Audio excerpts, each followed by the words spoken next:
Hey guys, welcome to another Chaos Road boss guide. Today I'm going to talk about Kentucky Fried Chicken. Once again, the prerequisites are on the screen right now. Bonbon is considered the easiest of the 4 bosses in terms of sheer difficulty because while Pierre is less threatening, he's annoying.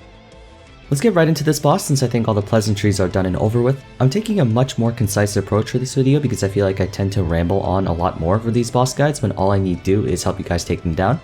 Like every boss, Chaos Bonbon has a gimmick. While fighting him, you'll notice dark and light clock looking things that spawn on the map. Take a look at the boss timer on the top of the screen. You have only 10 minutes to fight him compared to the other bosses which give 20.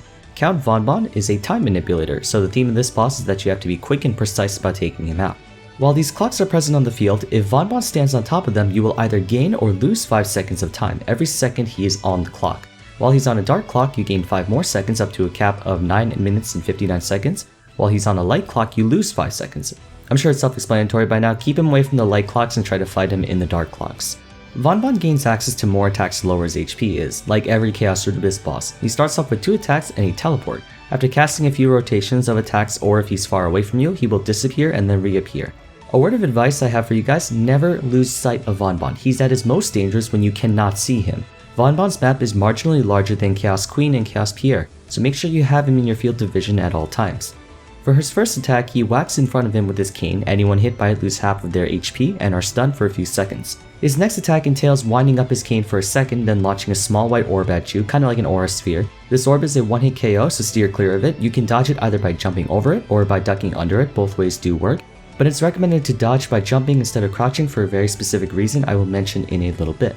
All in all, for the first phase, you just don't want to be right in front of him. As long as you don't get hit by his stun attack, you're pretty much safe. You can easily dodge his ball attack, it's not a problem. After he loses about a third of his HP though, he gains 2 new attacks and the clocks begin spawning a bit more sporadically. His third attack winds up his cane and then does a cool little animation, and you will notice a purple silhouette on top of where you were most recently standing. In a few seconds, you will blink back to that location. Be very mindful of where that shadow is because if you're not diligent enough, Bonbon may and or will attack the shadow where you will inevitably be warped back to. This doesn't do any damage though, so don't worry, but it is unavoidable. Now this fourth attack is why you always want to know where Bonbon is. He leaps into the air and smacks the ground. Everyone on the floor dies, no 2 ways about it. All you have to do is be airborne when he hits the ground and you're safe. This is also why it's encouraged to not dodge his ball attack by crouching because if he follows up with a ground smash, you're dead if you don't act fast enough. Classes that can flash jump, have a vertical jump, or some form of easy way to stay in the air like Ilium can do this part easily while mages might struggle to stay in the air long enough unless you're a battle mage. The timing is pretty generous though, you can easily see when he's going to do it. After he loses about 2/3 of his HP, the time clocks will stop spawning, which means you won't risk losing any more time, but you also lose the ability to recover time, so make sure your timer is still high up. Bonbon gains another attack in which he disappears into the space-time continuum and you have to follow him. A little red timer bar pops up which starts going down. If the timer reaches 0, all players die. But to stop this, you have to enter the portal that spawns on the map and kill Bonbon's spirit, which doesn't have too much HP, so no need to be alarmed. While you're in the space-time continuum, you lose HP fast, just like in Hard Magnus, so keep your potions up to keep yourself alive, and after killing the spirit, you'll be back out in a few seconds and Bonbon will be stunned for a second and a half. Technically he's stunned for 5 seconds, but if you're soloing, you will spend a good 3 seconds in space-time until you get ported out, but you still have a good window to attack him for a tiny bit.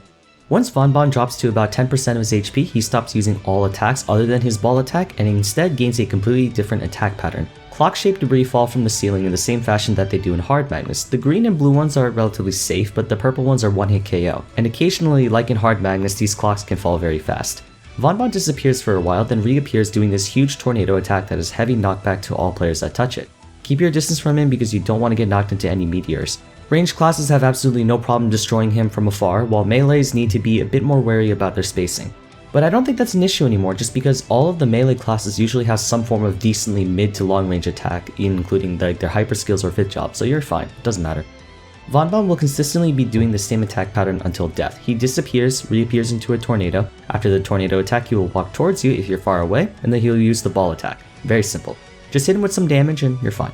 That's about it. Bonbon, he's the easiest CRA boss, he's straightforward and the least frustrating to deal with, also because you don't have to rely on RNG to take him out as you would do Pierre or Queen. He does have a good number of one-shot attacks, but all of them are telegraphed and they're very predictable. And unlike Chaos Queen and Pierre, he immediately drops his loot, so if you're going in a party, come in with pet loot automatically off. Thanks for watching guys, the Vellum one will come out this week, so stay tuned for that. If you have any more questions like always, I'd be happy to answer them in the comment section below, but for now, I will see you in the next video. Take care.